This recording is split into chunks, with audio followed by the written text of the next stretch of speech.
Hello everyone, welcome back to my channel. This is the 7th episode of my Chinese characters series, and in this episode I will continue learning characters under the third radical in the ancient dictionary, explaining graphs and analyzing characters. Today I will be learning characters 31 through 34. This is character 31. And more specifically, this is one of the two variant forms of the character. It looks like this. It is pronounced Liu in Old Chinese and Zi in Middle Chinese. This character also means offer sacrifices, and it is another major character for this meaning. This is another phonosemantic character with the same semantic component as the previous characters we have seen under this radical, divine matters. And here's its phonetic component, which is pronounced Liu, exactly the same as the pronunciation of the entire character. So here's the semantic component, divine matters, and here's the phonetic component, Liu. And our commentator Tuán made a comment here. So Tuán says, this phonetic component may also be treated as a semantic component, whereby the entire character is analyzed as offer sacrifices without stop. That is, year after year by all generations to come. What is interesting here is that unlike in the other characters we have seen so far, in this character, the secondary semantic component is actually subtracted from the overall meaning of the character. So the meaning of this character here is stop. And the meaning of the entire character here is not offer sacrifices with stop, but without stop. So it's a minus instead of a plus reading. This is the regularized form of the character, and here is its more popular alternative form. Let me write it out again.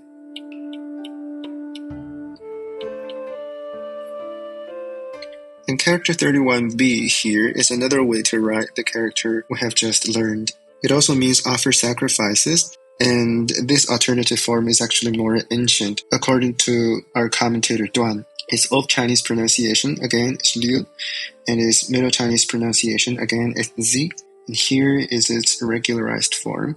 This alternative form is only different from the form 31a in its phonetic component, which is slightly more complex, and is pronounced lugs. So let us try and write out the regularized form of this variant by ourselves. Semantic component and the phonetic component. And this is character 32, which looks like this. It means a type of sacrifice offering ceremony involving the burning of firewood to make some smoke, or we could call it firewood burning ceremony. Its Old Chinese pronunciation is zre, and its Middle Chinese pronunciation is zhai. The structure of this character is again vertical, with its semantic component, aka its radical, being at the bottom. So here's the semantic component, and its phonetic component here is on the top. Its phonetic component is this character, which is pronounced zhe. We have seen several characters about offering sacrifices, and there are indeed many characters in the Chinese writing system denoting various sacrifice offering ceremonies.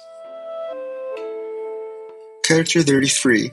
This character looks like this. It is pronounced ruz in Old Chinese and lui in Middle Chinese.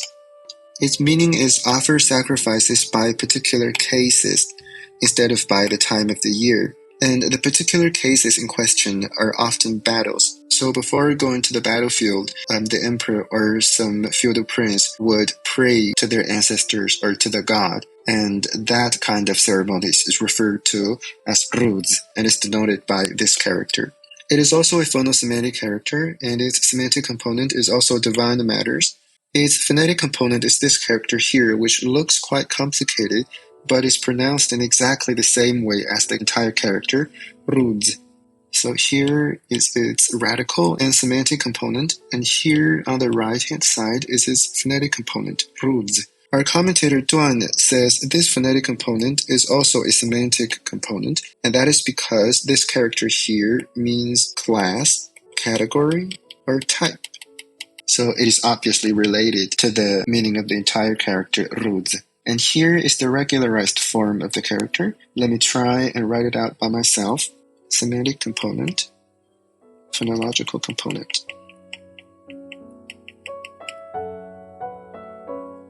Character 34. This is the last character I'm learning today. It looks like this and is pronounced kro in Old Chinese. Its Middle Chinese pronunciation, on the other hand, is kui here.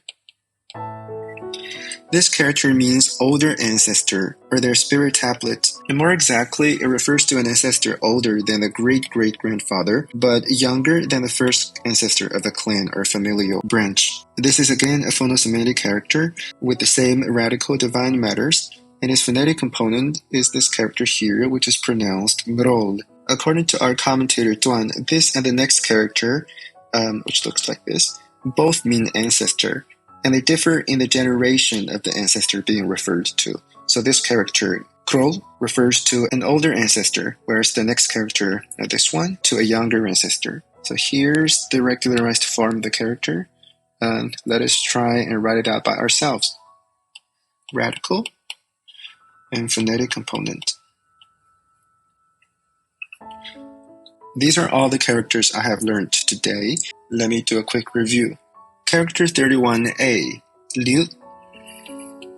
It means offer sacrifices. And it is another major character for this meaning, in addition to the one we have learned in the previous episode. Character 31b is an alternative form of character 31a. It is also pronounced liu, and it also means offer sacrifices. Character 32, zre.